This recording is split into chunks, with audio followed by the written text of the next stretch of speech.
Cuidar el medio ambiente y contribuir a resolver los problemas de las comunidades en las que operamos son los pilares de nuestra política de responsabilidad social empresaria. Cresud, nuestro valor es la tierra.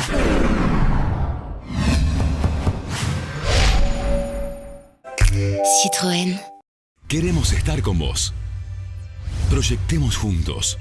Macro, tu banco cerca siempre. Aprender es mucho más que estudiar. Universidad Abierta Interamericana. www.uay.edu.ar. El futuro sos vos.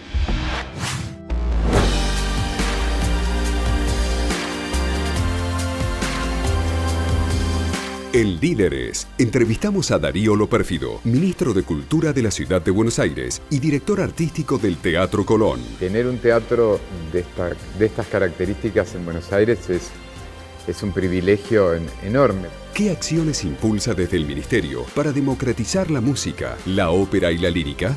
La historia de artistas y el esplendor del Colón, uno de los teatros más importantes del mundo. Su mirada del gobierno y las expectativas para el segundo semestre. Darío Lopérfido en Líderes, con la conducción de Cecilia Lucía Puig.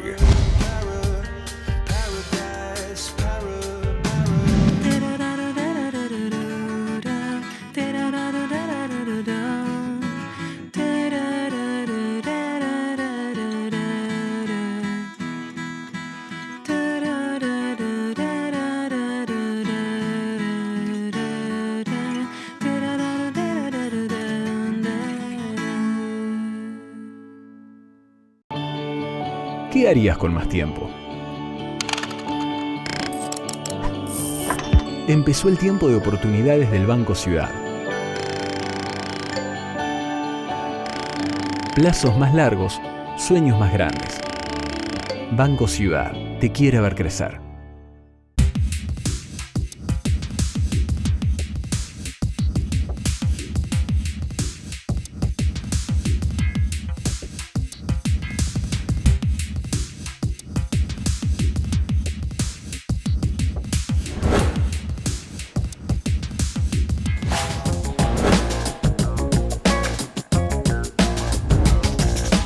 Darío Lopérfido, director artístico del Teatro Colón y ministro de Cultura del Gobierno de la Ciudad de Buenos Aires. Gracias por recibirnos en este escenario espléndido que es el Teatro Colón.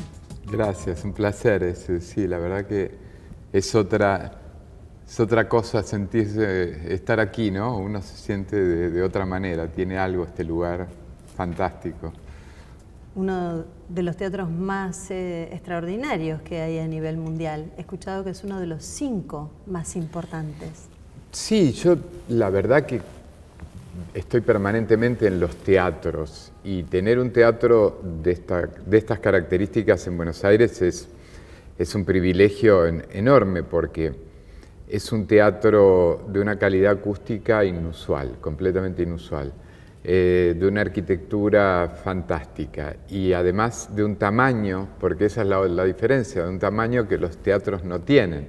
Los grandes teatros, lo que uno tiene como en la mente, como grandes teatros como La Scala o la Ópera Garnier, tienen 1000 butacas menos que el Colón. Claro. El Colón tiene 2700 lugares y es increíble que la acústica en cualquier lugar se escucha perfecto. Es un edificio que bastante heterodoxo en términos arquitectónicos, pero de una calidad inusual. Y las óperas que tienen más o menos la misma cantidad de público que el Colón son edificios modernos, como el Metropolitan Opera House en Nueva York o la ópera de Sydney.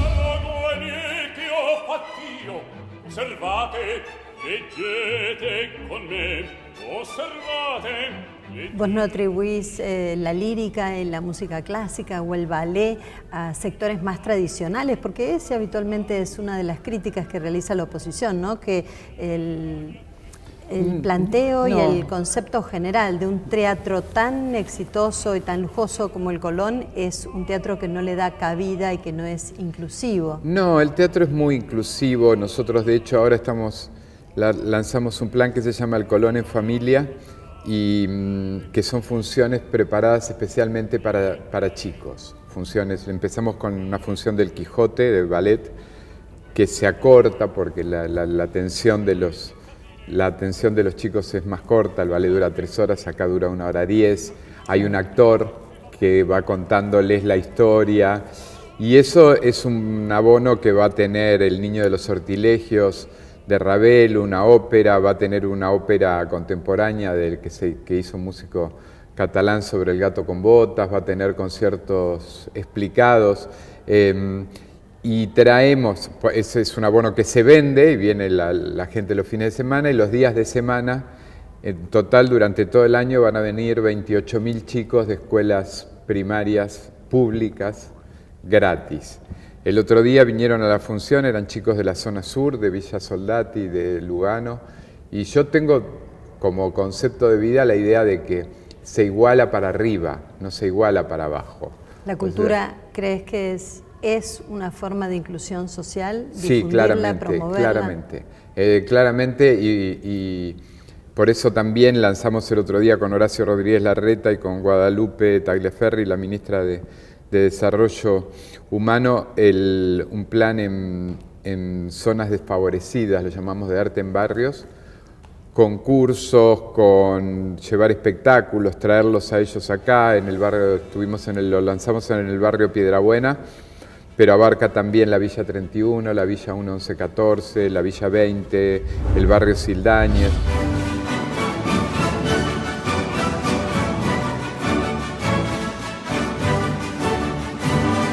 Ustedes comenzaron con los ensayos abiertos gratuitos. ¿En qué consiste ese programa? No, bueno, el ensayo general de una orquesta, de un ballet o de una ópera es a la mañana del día de la función o el día anterior.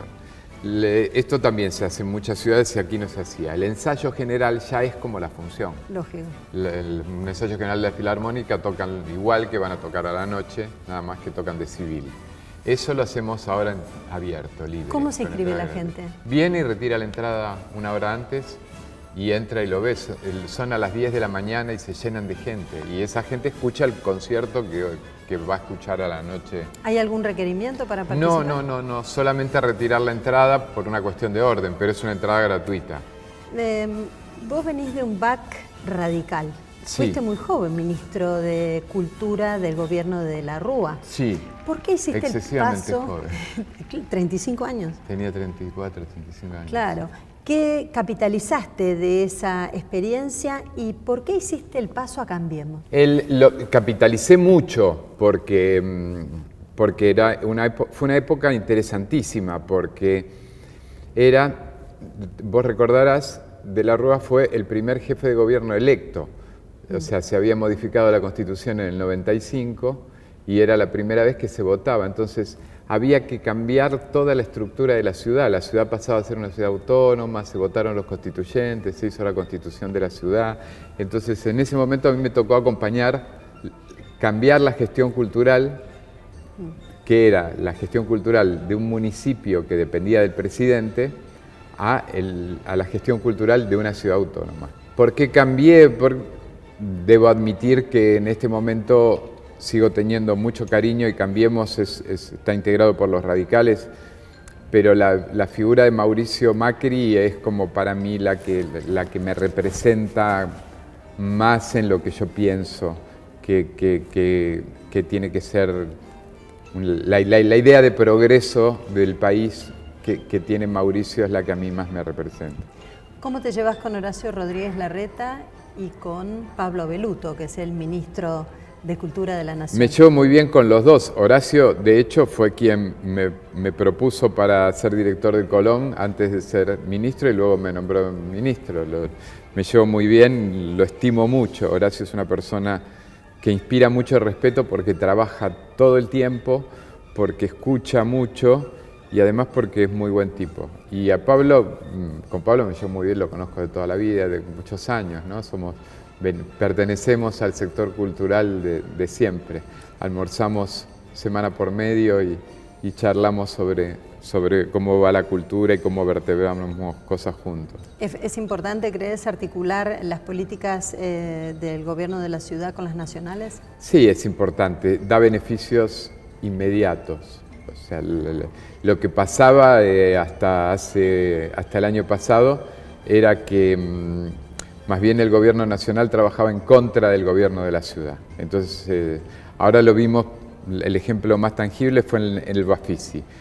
Mucha prensa, hasta la prensa opositora, dijo que fue el Bafisi más grande de la historia.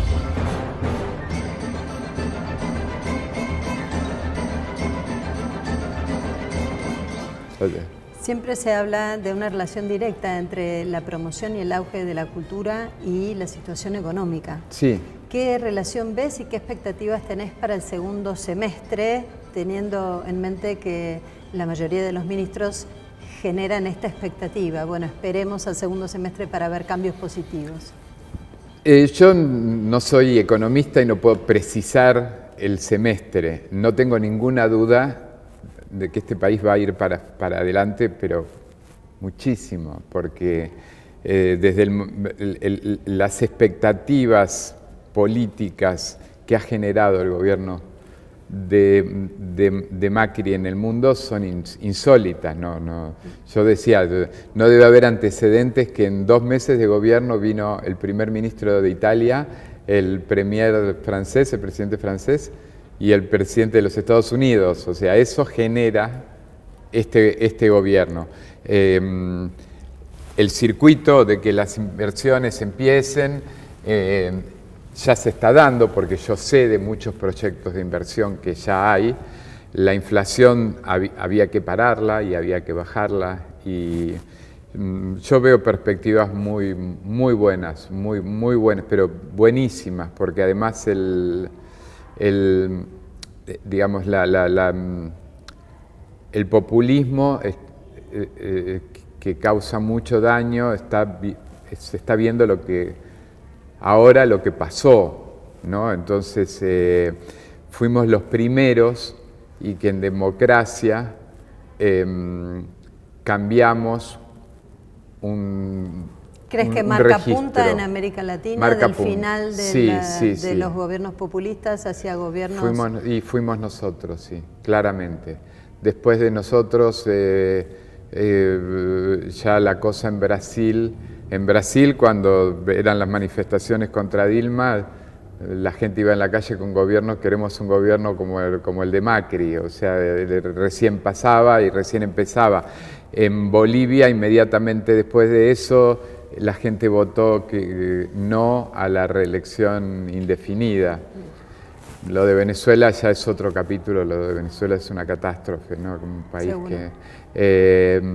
pero creo que al haber sido un recambio democrático, no traumático, o sea, al haber ganado en elecciones, marca la punta, y Argentina vuelve a ser, después de muchos años, el país clave de la región, de Sudamérica.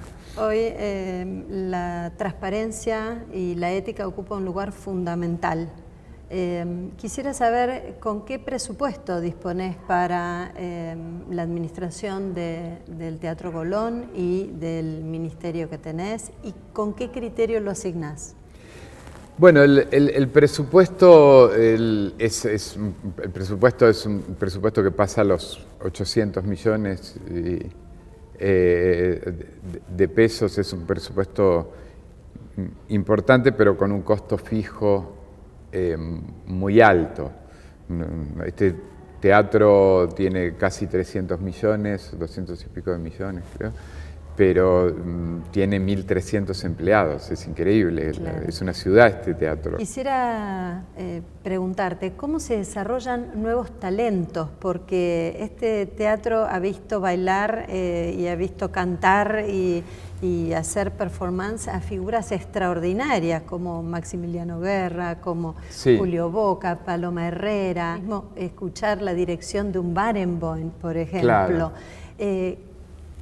¿Cómo se van desarrollando talentos que son realmente extraordinarios, y si eso es algo que se puede impulsar o no? ¿Son figuras que vienen con algo extraordinario de nacimiento? El talento Nosotros, entre esas personas que mencionaba que trabajan en el Colón, está el Instituto Superior de Arte, que es una escuela que tenemos nosotros, donde se enseña regisseur, se enseña música, se enseña lírica, danza.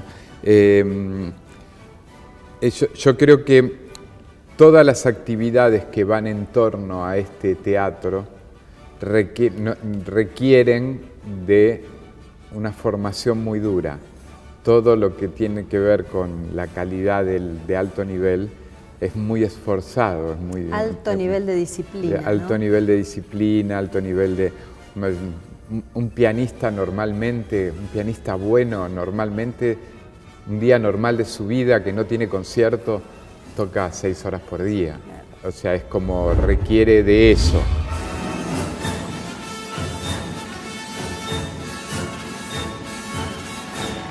A veces hay una fantasía, ¿no?, en la gente en general de pensar que es solo don. No, sin embargo, es una locura, hay un trabajo, una un esfuerzo, disciplina, una dedicación. Después hay gente que además tiene algo, gente dotada, no sé, Nureyev o Baryshnikov o Julio Boca o Marta Argerich o Barenboim, que son los que hacen una diferencia superior. Uno la ve a Marta tocar y dice, Marta cómo toca, madre mía, o sea, como es donde el talento natural claro, le pone el es algo al esfuerzo que y al es inexplicable, porque no se puede explicar por qué una obra tocada por otro pianista, cuando la toca Marta, es como... Yo digo, es como que abren las ventanas y entra el sol, es un milagro lo que sucede.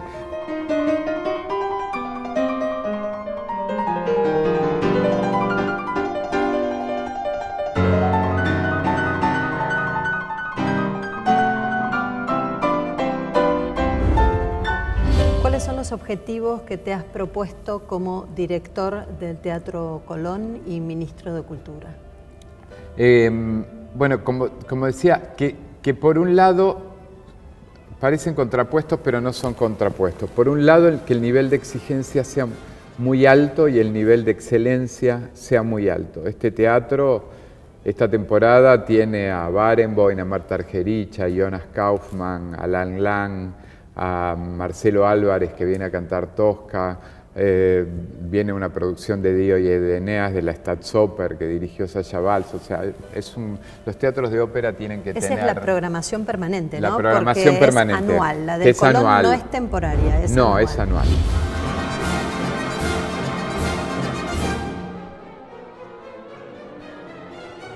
Este teatro que tuvo su renovación de media vida del 2006 al 2010 y que hoy se ve extraordinario, donde participaron grandes personajes en la restauración de cada una de sus salas.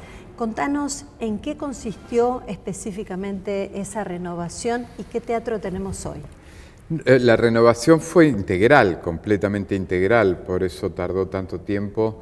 Un edificio de esta magnitud, yo me acuerdo, fue una gran decisión la de Mauricio de ir a fondo con la remodelación y la recuperación.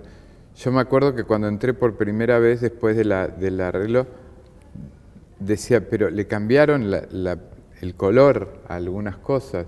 Y no era que los mármoles y todo eso tenían como una pátina de tantos años que distorsionaba y que todo eso se había limpiado así a mano y se dotó de tecnología. Los montacargas que hay ahora en el teatro son fabulosos y suben y bajan escenografía. Es un mundo un teatro, ¿no es cierto? Sí, entre el vestuario y la iluminación.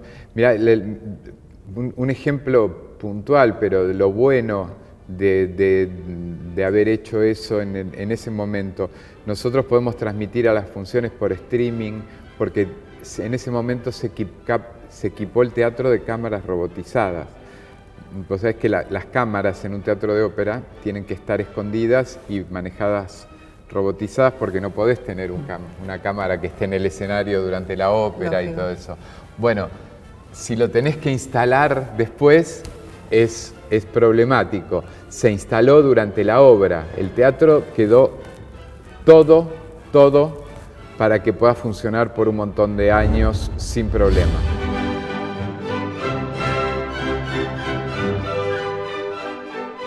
Tu estilo apasionado de comunicación también te ha traído algunas confrontaciones y problemas en el último tiempo. Me refiero a las declaraciones que tuviste con los periodistas, Luis Majul y demás, en relación al tema de los desaparecidos. ¿Qué reflexión haces de esas declaraciones que despertaron ciertas controversias en relación a tu persona? Sí, yo en ningún momento, yo estaba hablando de otra cosa, ¿no? Fue como se transmitió el tema en Twitter. Yo estaba hablando de algo que soy muy crítico, que es que en el último tiempo se hizo como un endiosamiento de la década del 70. La década del 70 para mí es una década que hay que recordar como con recogimiento, y eso fue una década de muertos, de muerte. Muy triste. Muy triste. Ya que hablamos de música, cuando pasan cosas así en la música clásica se hace un requiem. Después de la Segunda Guerra Mundial, Britten hizo un requiem, que es una música triste, de homenaje a los muertos. Y en eso salió ese comentario. La verdad que creo que hubo mucha operación política. Yo no fui el primero que dijo eso. Ese es un dato que había dado Graciela Fernández Meijide, que es madre de un desaparecido. Recuerdo que en ese momento Eve de Bonafini le dijo rata asquerosa o rata inmunda, por decir eso. Y lo había mencionado mucha gente. Yo a la gente de los organismos de derechos humanos le dije, mire, yo estaba hablando de otra cosa, no los quise ofender, si se ofendieron les pido disculpas, no tengo ningún problema. Pero creo que de a poco en una sociedad es bueno, o sea, lo que es malo es tomar las cosas como temas personales. Los gobernantes tienen la obligación de no despertar, de no crear fanáticos, porque el fanático es un ser irracional, es un ser violento, que no escucha al otro. Yo más cultivo la otra cosa. Para mí se puede decir cualquier cosa y se puede rebatir a mucha de la gente que se sintió molesta con lo que dije, de buena fe y de buen corazón, y por ese espíritu que digo que tengo, los invité a debatir incluso sobre temas vinculados a la política cultural. Y ahí te das cuenta de la lógica del fanático. El fanático no quiere debatir. El fanático quiere ponerte en la vereda de enfrente. ¿Y vos te disculpás si acaso sentís que eso hiere a alguien? Sí, porque yo me considero culpable de algo cuando hago algo con mala intención. Yo no tenía ninguna mala intención de ofender a nadie. Estaba haciendo una reflexión sobre otro tema, sobre la violencia política en los 70.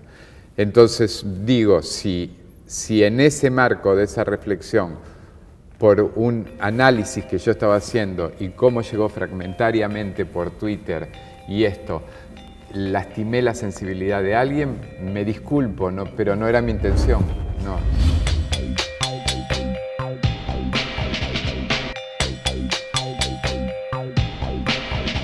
Estás casado con una actriz y una mujer talentosa como Esmeralda Mitre. ¿Cómo es esa relación y qué sinergia generan? Es una relación muy buena, muy divertida, fundamentalmente muy divertida. Nos divertimos bastante, sí, nos reímos mucho, somos medio disparate los dos juntos. Y ella sí me apoya mucho, yo la apoyo mucho a ella, tiene mucho talento, y es actriz y tiene las cosas de ser actriz, que son, en muchos de los casos somos muy contrapuestos. Ella es muy pasional con su trabajo, todo esto, yo soy más bien cerebral, pero hace muchos años que estamos juntos y armamos una buena combinación. Yo admiro mucho su tenacidad y su talento. Esmeralda es muy buena actriz. Mencionaste que tu papá era obrero gráfico. Sí. ¿Qué aprendiste de tus padres y cómo llegaste a un desarrollo tan importante en el mundo de la cultura? Mi padre era obrero gráfico, era un señor que trabajaba en las rotativas del diario La Razón, cuando La Razón era un diario vespertino, que era sábanas, que era grande. En la época de las linotipos. En la época de las linotipos, yo veía cómo me llevaba mi papá, yo era chiquito y me encantaba estar ahí, veía cómo armaban las páginas del diario con una pincita y la letra de plomo. Y era un hombre, éramos una familia de clase media baja, y mi padre era un hombre con inquietudes culturales, no era una persona que había tenido posibilidad de tener acceso a la cultura, era un obrero, había tenido que trabajar desde muy chico. Mi mamá y mi papá me tuvieron a mí cuando mi mamá tenía 18 años y mi papá 21, y eran gente humilde. Mi papá era hijo de un herrero, mi mamá de un electricista. Y sin embargo, tenía el estímulo, mi papá, permanente de leer y de hacerme leer a mí. Darío, en pocas palabras, ¿qué es el Colón y la cultura para vos? La cultura es mi vida. Yo soy una persona que nunca se dedicó a otra cosa que a la actividad cultural. El Colón es el lugar donde más me gusta estar en el mundo. O sea, me preguntan, a veces estás muchas horas de ahí. Yo me siento en una butaca a ver una ópera en el Colón y no lo cambiaría en ese momento por ningún otro lugar. Darío Lo Pérfido, muchísimas gracias por este reportaje. Muchas gracias, un placer.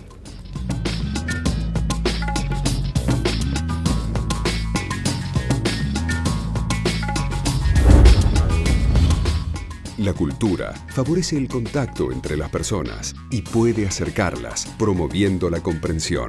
Daniel Barenboim, director de orquesta, nació en 1942.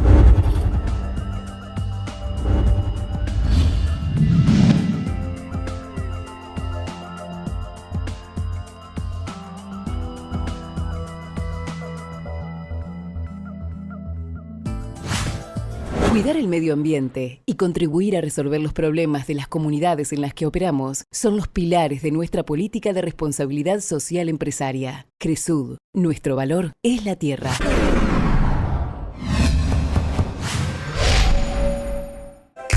Citroën. Queremos estar con vos. Proyectemos juntos. Macro, tu banco cerca siempre.